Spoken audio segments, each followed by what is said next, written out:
Today? I'm doing okay. Why are you here? Oh, well, I remember that you said you were related to Lev Vygotsky, and I wanted to talk about his theory of sociocultural learning. His name is Lev Vygotsky. He was my very grand uncle from Soviet Russia. He's a psychologist and a founder of cultural historical psychology. That sounds fascinating. It is. Could you explain to me some of the basic concepts about your sociocultural learning theory? I guess so. What do you want to know? Well, for starters, how would you describe his ideas about learning?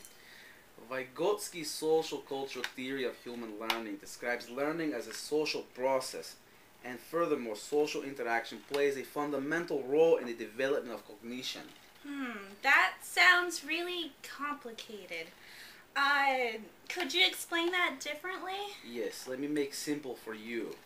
Think of it this way. Every function in a child's cultural development appears twice.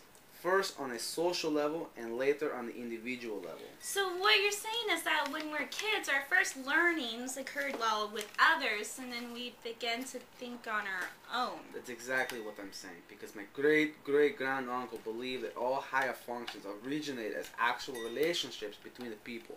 So then your uncle must have believed that social exposure to various cultures expands a child's pool of knowledge. Yes, because my uncle was very smart. The more experiences a child has, the richer the world becomes. My uncle's theory suggests that there are 3 different ways in which learning is passed on to an individual. Oh, what are they? Well, first, there is imitative learning, where the child simply copies another person. Second, there is instructed learning, where a child recalls direction given by a teacher and puts it into play. However, this level of learning is special because the children begin to solve problems through private speech. But we'll get into that in a minute. Thirdly is collaborative learning. That's when a peer group cooperates to learn a specific goal while working to understand one another. Wow, your uncle has some very complex ideas about learning. But tell me more about private speech.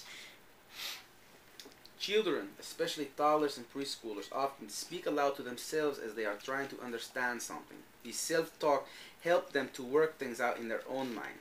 Just watch the video of my friend Charlie. 9, 10, 11,